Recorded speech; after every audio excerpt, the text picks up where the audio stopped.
go down in the woods. What's going on, everyone? I'm Jaren, and today we are talking about Winnie-the-Pooh, Blood and Honey. My review today is going to contain some spoilers, so if you haven't at all got the chance to check it out, or if you were at all curious about wanting to go into this one blind, good luck. I hope you find a chance to, because to my knowledge, I think this was on one-night event only. For those of you who haven't seen it, honestly, you're not missing out on much. For those of you who are in the mood for a terrible, campy horror movie, you'll find it eventually. Author A.A. Milne's beloved characters of the Hundred Acre Wood have finally become free domain, which means anyone and everyone can make their own version of Winnie the Pooh.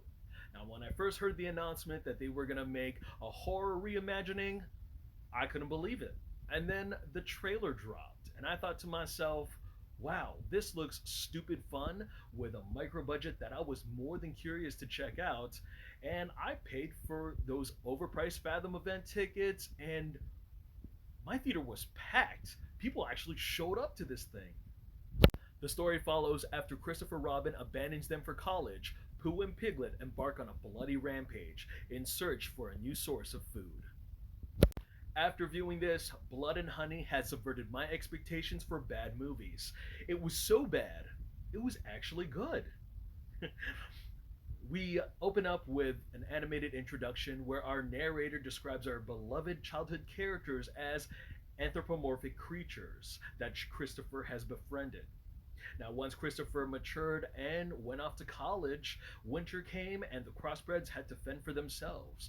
They fed on their own. R.I.P. Eeyore. And they grew feral. They renounced their humanity and things get fucked up from there. Going for the Cabin in the Woods template, the tone of the film decided to take itself seriously with its efforts to build terror and brutal nature on violent display. Now, the appearances of Pooh and Piglet could be pretty much summed up as to stuffed dudes wearing masks, gloves, and costumes. I swear, I could probably make a drinking game out of all the flickering light tropes that they hid behind. Like Candyman, I genuinely thought it was pretty cool on how the bees would linger around the presence of Pooh before we actually see him. Piglet, on the other hand, I thought he looked more like a boar instead of a pig because of his oversized tusks. It was almost like Inosuke from Demon Slayer, but if he got really fucking fat. The writers had the opportunity to get creative and switch things up when it came to the lore and the storytelling, and unfortunately, that is not the case here. I felt like they dished out a really half-assed Friday the 13th story and just decided, oh, we can add in Winnie the Pooh, Piglet, and Christopher Robin. Let's just do that. They even could have done more with the production design. Instead of making the campgrounds look like the backlot of the Texas Chainsaw Massacre, they could have done like an enchanted forest or some shit, or even got crazy and wacky with some fantastical powers. With the exception of Nikolai Leon's performance as Christopher Robin, the story decides to focus on a group of girls who were very uninteresting and underdeveloped. For example, there's a character named Maria, who they set up as the final girl, and she's given a backstory to where a stalker broke into her home while she slept and tried to undress her. Now, that little arc doesn't necessarily come full circle. It doesn't amount to anything. Had her stalker showed up at her little getaway and decided to become part of the body count, that would have paid off. But especially when the final act, she doesn't do anything to earn the final girl status or earn any sort of merit. She's even packing a gun for like 10 to 15 minutes at one point, and she hesitates to use it on Piglet and Pooh. She's like, oh, I don't know, what if I hit the other girl? These are two big dudes. And then she ends up losing the gun somehow, and the other victim has it for like a minute until they die.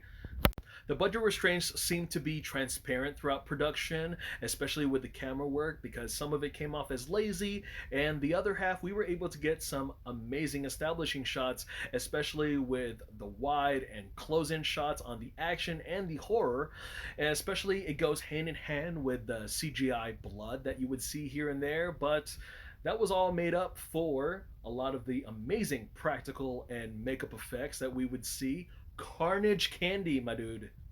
Speaking of kill scenes, that was the absolute saving grace of this horrendous script. The way that Pooh and Piglet would dispatch their victims was just so relentless and disgusting. Oh, Pooh was just murdering that pot of honey, ASMR style. And then, they got Eeyore's dead hairy tail that they fashioned into a whip to dish out punishment on Christopher Robin.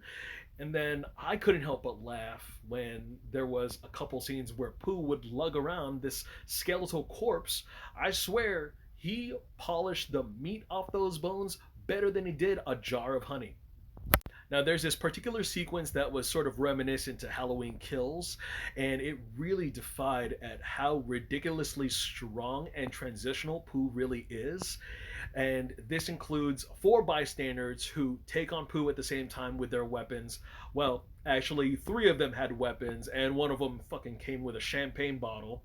But, anyways, they're taking him on at the same time, and then suddenly Pooh yields from his beating, and then suddenly pimp slaps the brown off one of their faces, karate chops the limbs on a few other ones, and then the last bystander is trying to make a run for it, and then he manipulates the bees to take him out from a distance. That was fucking cool. I wanted to see more of that.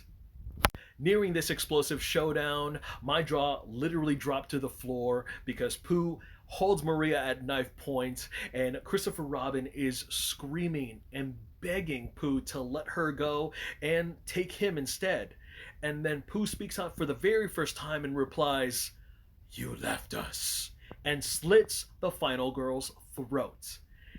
Christopher is distraught and he makes a run for it when Winnie the Pooh decides to go all Michael Myers with that knife and continue to fucking stab her lifeless corpse.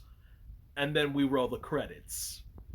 The director basically said, fuck your happy ending, while possibly leaving it open for a continuation. And I'm joyous to announce, because I found this out last night, that they actually are putting together a sequel. And I can't wait to see what they do next. I really hope that they bring in Owl and Rabbit, because we did not get an explanation of what happened to them, you know? And before we even get Pooh 2, the same filmmakers are actually working on other horror reimaginings of Peter Pan and even Bambi. And it's confirmed. This is going to be a whole different movie verse. This is going to be an ongoing trend.